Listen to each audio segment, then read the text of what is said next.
Shalom bien-aimés frères et sœurs, je suis Guillaume Elie Le Gracier, je suis prophète résident en Côte d'Ivoire. Je prends la parole en ce jour pour m'adresser à tous ceux et à toutes celles qui ont compris l'appel de Dieu au travers de la bouche du prophète Eli Pada concernant le jeûne national qui a été décrété par le royaume de Dieu. Alors nous sommes en mission, nous sommes en bataille et je veux que vous compreniez la portée spirituelle et divine de la chose. Lorsque Israël combattait Amalek, il y avait deux groupes. Il y avait le groupe de ceux qui combattaient dans la vallée, c'est-à-dire Josué, qui combattait dans la vallée avec la troupe des armées, et il y avait Moïse, Aaron et Hur qui étaient sur la montagne qui priaient. Donc tant que ceux qui étaient sur la montagne avaient les mains levées au ciel, qui ne baissaient pas les mains, ceux qui avaient la gestion physique du contact physique sur la terre, ils avaient la force de vaincre. Donc, pour dire que intercesseurs de Côte d'Ivoire, nous avons une mission importante pour soutenir l'œuvre de Dieu qui est en train de se faire ici dans notre nation. Je veux vous encourager, je veux bénir le Seigneur pour vos vies, vous qui portez ce deuil avec nous, vous qui portez ce poids avec nous, c'est la bonne guerre, c'est la bonne bataille, c'est le bon combat dont Paul parlait, le combat de la foi. Alors, je suis sorti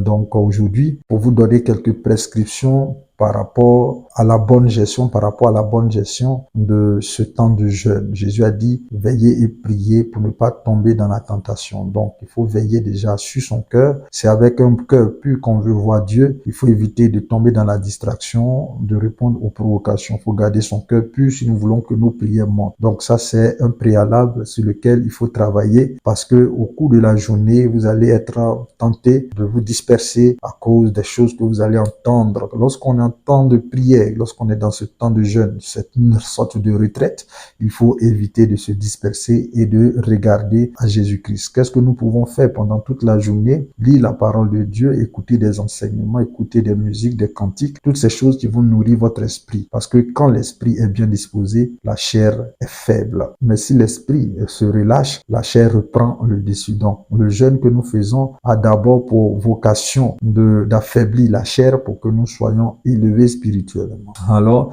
le matin, quand je me réveille, je prie, je fais tout ce que j'ai à faire. Voilà. Alors, concrètement, le prophète Eli Pada avait entendu donc 2 temps dans la journée. Il avait dit que on devait prier de 15h à 17h. On devait prier aussi dans la nuit à partir de 0h jusqu'à 2h du matin, jusqu'à 3h du matin pour ceux qui le peuvent. Donc, je veux dire, le jeûne, c'est quelque chose de très, très spirituel qui se fait d'abord avec le bon cœur, les bonnes dispositions. Le prophète Ésaïe a dit que le jeûne que Dieu a agréé, c'est un jeûne où se manifeste la justice, la charité, toutes ces choses-là. Donc, il faut s'assurer que nous puissions faire le jeûne qui convient. Non pas un jeûne avec un cœur haineux, non pas un jeûne avec un cœur hautain, un cœur orgueilleux, non. Ce cœur est rejeté de Dieu. La Bible dit, Dieu rejette les orgueilleux, mais fait grâce aux humbles. Donc, quand nous venons dans le jeûne, nous venons avec une disposition d'humilité. Nous venons nous répandre, nous venons nous repentir devant le trône de Dieu. Comme Daniel, la Bible dit, Daniel s'est repenti pour son peuple. Daniel chapitre 10 que je vous invite à lire d'ailleurs. Donc, le jeûne que nous faisons va permettre à l'armée céleste de venir nous aider sur la terre. Le jeûne et les prières vont ouvrir le ciel, vont rétablir l'autel de Dieu pour que le ciel soit ouvert et que les anges de Dieu puissent faire leur mouvement entre le ciel et la terre. J'ai fait une vidéo sur comment ouvrir le ciel sur la Côte d'Ivoire. Je vous invite à aller consulter cette vidéo. En dehors de ça, c'est un jeûne de 6h à 18h. Et le prophète a dit que lorsque nous descendons de ce jeûne-là, nous pouvons rompre correctement comme un jeûne ordinaire. Beaucoup de personnes m'ont écrit pour me dire, mais prophète, comment ce jeûne-là va se passer? Et c'est pourquoi je viens vous donner quelques détails de ce que Dieu m'a donné à moi. Vu que le prophète Eli Pada n'est pas disponible tout le temps sur les réseaux sociaux, moi je fais l'effort de venir vous donner les dispositions qu'il faut. Donc ce jeûne s'étend sur 30 jours et sur les 30 jours, nous allons produire un livret en PDF qui va nous aider à faire ce jeûne-là avec des thèmes, avec des sujets, avec des prières, avec toutes ces choses pour que nous soyons un en esprit, pour que nous soyons unis, pour que notre prière puisse monter. Parce que le Saint-Esprit se manifeste là où il y a unité. Donc voilà un peu ce que je voulais vous dire. Chaque jour, sur ma page, on va publier des messages de fortification, de méditation, des messages pour aider les personnes à prier. Qu'est-ce que nous faisons pendant la prière? 2 heures, plusieurs personnes n'ont jamais prié pendant 2 heures. Pendant les 2 heures, qu'est-ce que je fais? Est-ce que je répète? Je répète? Non, Jésus a dit, quand vous priez, ne répétez pas les paroles comme le font ces gens-là qui s'arrêtent en public, qui pensant qu'à force de répétition, ils seront exaucés. Non, ce n'est pas la bonne façon de prier. La bonne façon de prier, Jésus nous l'explique. Il dit, quand vous priez, priez pour entrer dans le lieu secret. Pour entrer dans le lieu secret, il faut que toutes les voix extérieures, toutes les voix de vos pensées puissent se taire. Et comment on le fait? On le fait par la louange. Par la louange, parce que la louange dispose l'esprit à rester focalisé. Voilà, quand l'esprit est distrait. Donc, vous commencez votre temps de prière selon que l'esprit conduit par la louange. Vous louez, vous chantez, vous psalmodiez, vous bénissez le Seigneur pour la journée, tout ça et tout ça. Le thème de notre jeûne, c'est que ton règne vienne, que ton règne vienne. Nous prions pour que le règne de Christ vienne sur la Côte d'Ivoire. Donc, c'est pourquoi nous voulons prier par l'esprit et en esprit. Donc, la Bible dit, soyez conduits par l'esprit et vous ne serez pas soumis à la chair. Ainsi, bien aimé, quand vous allez prier, après avoir fait cette démarche de louange, Père, je te remercie, merci, et pour toutes ces choses-là, vous êtes en train de chercher à entrer dans le lieu secret. Jésus a prié avec un seul sujet pendant 3 heures. À Gethsémane, la prière de Jésus, Père, si cette coupe pouvait passer loin de moi. C'était une seule prière. Mais il n'a pas répété cette prière. Jésus n'a pas répété cette prière pendant les 3 heures. Jésus a prié en esprit. La Bible dit, Dieu cherche des adorateurs qui vont l'adorer en esprit, en vérité. Nous avons un langage spirituel qu'on appelle le parler en langue pour ceux qui font déjà l'expérience du parler en langue. Le parler en langue va te permettre donc de prier longtemps. Paul dit, je prierai avec mon intelligence, mais je prierai aussi en langue, avec mon esprit. Donc la prière en langue, c'est la prière de l'esprit. La Bible dit, 1 Corinthiens chapitre 13, quand je parlerai la langue des anges. Jésus, pendant ces 3 heures de temps où il revenait par intervalle d'une heure auprès de Pierre et des autres, il les trouvait endormis. Il disait, vous n'avez pas pu veiller 1 heure avec moi. Donc comme à chaque fois que Jésus allait et revenait, ça faisait 1 heure. Pendant les 1 heure, il a prié avec son intelligence pour dire, Père, si cette coupe pouvait passer loin de moi, toutefois non pas comme je veux, mais comme toi tu veux. Ça, c'était sa prière avec intelligence. Ça veut dire qu'avec des paroles intelligibles. Mais il a aussi prié avec son esprit. Il a prié en langue. Pourquoi je dis qu'il a prié en langue? Parce que la Bible dit la langue des anges. Donc, c'est ce qu'on appelle la glossolalie, c'est ce qu'on appelle le parler en langue. C'est différent de la diversité des langues. La diversité des langues, c'est lorsque l'Esprit de Dieu te pousse à parler une langue intelligible que tu n'es pas censé connaître ou bien que tu n'es pas censé avoir appris. Donc, c'est la diversité des langues qui s'est manifestée le jour de Pentecôte, pas le parler en langue. Paul va venir parler après du parler en langue. Et c'est lui, d'ailleurs, qui en a parlé le plus, ou même de façon exclusive, c'est lui qui en a parlé. Parce que cette expérience est spirituelle. Vous comprenez? Donc, si vous ne savez pas parler en langue, ce n'est pas grave. Adorer, louer, il faut mélanger les choses. Prenez des temps de méditation, vous lisez la Bible, vous chantez, sentez-vous libre vraiment de prier. Ce n'est pas ce qui sort de votre bouche que Dieu écoute, c'est surtout ce qui sort de votre cœur. Ce que je confesse de ma bouche qui s'aligne avec ce que je crois dans mon cœur, c'est ce qui me sauve. C'est ce que se dit Romains chapitre 10.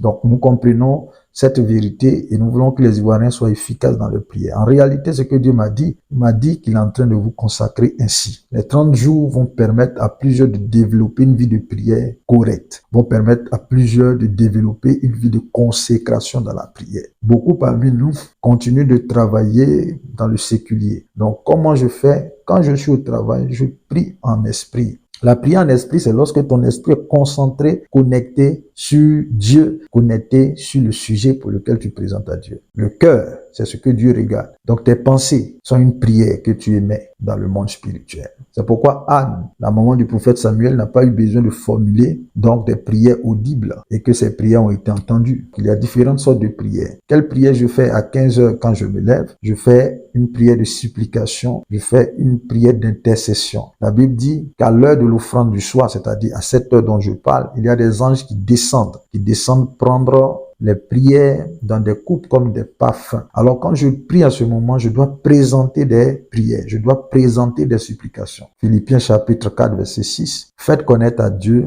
vos besoins, pas des prières, pas des supplications. Je prie pour demander à Dieu, Seigneur, s'il te plaît, fais grâce à mon pays, que ton règne vienne. Là, je présente des supplications, je présente des prières, mais toutefois, après avoir permis à l'esprit de se connecter.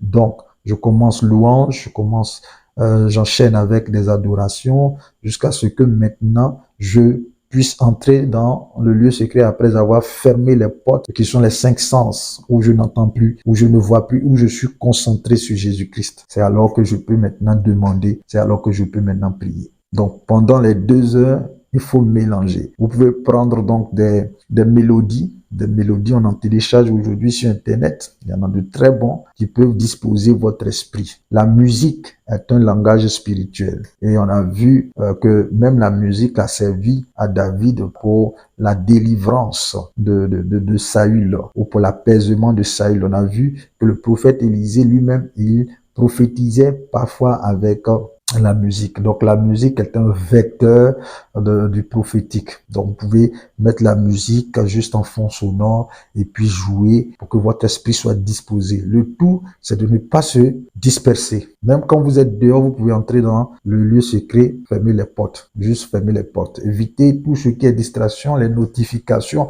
toutes ces choses-là, c'est ce qui va faire que vous allez sortir de la prière et que vos prières ne pourront pas être entendues. Donc voilà un peu ce que vous pouvez faire pour la prière de 15 heures. Pour la prière de 0 heure, là nous parlons maintenant du combat spirituel.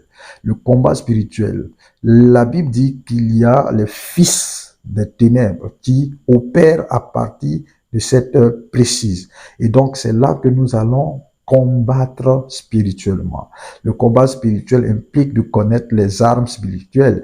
Donc, je vous invite à lire Éphésiens chapitre 6. Donc, vous allez comprendre qu'il y a des armes offensives et défensives pour le chrétien. Voilà. Nous n'avons pas à combattre contre la chair et le sang. Nous avons à combattre contre les entités qui sont dans les lieux spirituels. Donc, sur la terre, il y a des esprits. Dans le ciel, il y a des esprits. Sous la terre, il y a des esprits. J'ai commencé une série de vidéos que je vous invite à aller voir. Le combat contre les entités célestes. J'en ferai par rapport au combat contre les entités souterraines et contre les esprits humains qui opèrent sur la surface. Donc, 3 niveaux pour que votre combat spirituel soit efficace. Donc, dans ce temps de jeûne-là, vous allez recevoir beaucoup d'instructions et de révélations sur le domaine du combat spirituel dans lequel le prophète Élie Pada, je sais, opère, dans lequel moi-même j'opère aussi.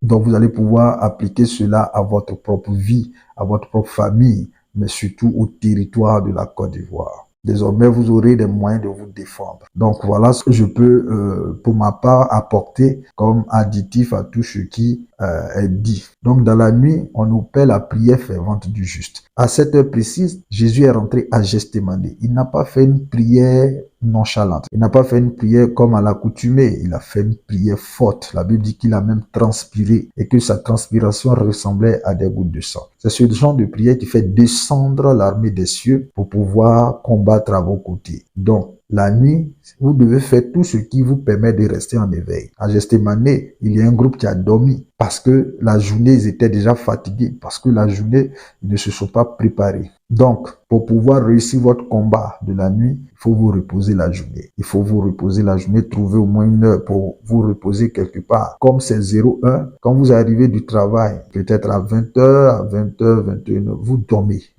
1 heure ou 2 heures. Et quand vous vous réveillez, vous êtes vraiment requinqué. Donc voilà comment vous allez combattre. Vous combattez donc les entités d'en haut. Vous combattez contre les entités terrestres. Les entités terrestres, c'est les fils du diable. C'est les fils du diable, ceux que Élie a éliminés. Voilà. Eux, c'est eux qui nourrissent les entités d'en haut et qui nourrissent les entités d'en bas. Aussi, il y a les entités d'en bas. Il y a 3 niveaux ou 4 niveaux même dans les entités d'en bas. Il y a les eaux, celles qui sont dans les eaux. Donc les esprits des eaux.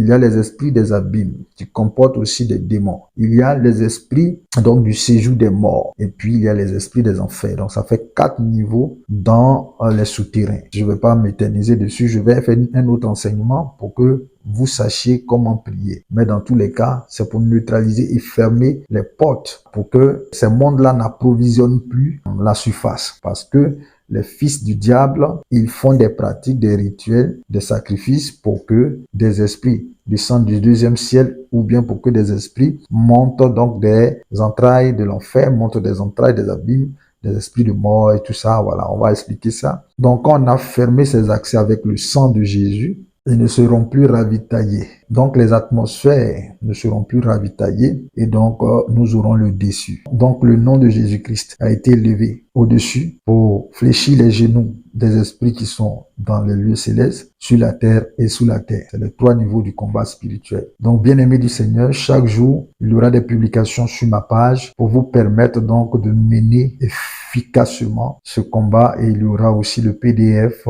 qui est un livret pour les prières sur les 30 jours que nous sommes en train de mener. Voilà, c'est ma contribution. Que Dieu vous bénisse, que Dieu vous fortifie. Nous voulons être un seul peuple debout contre la forfaiture, non pas d'un homme, mais contre la forfaiture de Satan. C'est pourquoi nous sommes sereins. Bien-aimés dans le Seigneur, nous ne combattons pas contre la chair et le sang, mais contre des systèmes qui sont mis en place, qui sont enracinés. Il y a des autels sur la terre. Il y a des autels que les gens ont érigés, que des Balaam ont érigés, et que nous, prophètes de Dieu, consacrés génération Élie, avons reçu mandat de faire tomber, de renverser. Voilà, bien-aimés, ce qui se passe. Pour ouvrir le ciel, Élie a fait plusieurs choses. Élie, il a rétabli l'autel de Dieu. On rétablit l'autel de Dieu par la louange. Parce que là où la louange est manifestée, Dieu descend. Dieu descend. Tu peux être en prison et ta louange, comme Paul et Silas, va faire descendre Dieu. Donc, chaque chrétien doit créer un foyer de feu chez lui à la maison, dans son quartier, dans la prière. Prier pour que le voisinage entende. Le jour de Pentecôte, il y a eu du bruit. Le bruit n'est pas naturel. Il faut que les forces du mal qui sont répandues dans les airs puissent entendre parce que la Bible dit ce qui sort de notre bouche est esprit. Jésus a dit les paroles qui sortent de ma bouche sont esprit. En fait, quand tu pries, tu es en train de libérer des esprits. Tu es en train de libérer des esprits dans l'atmosphère. C'est pourquoi les gens ne veulent pas que vous priez à haute voix. C'est pourquoi vous-même, votre chair vous dit de ne pas prier à haute voix, mais priez à haute voix. Prenez autorité et puis le Saint-Esprit va conduire. Que Dieu vous bénisse. Voilà, c'est tout ce que je peux dire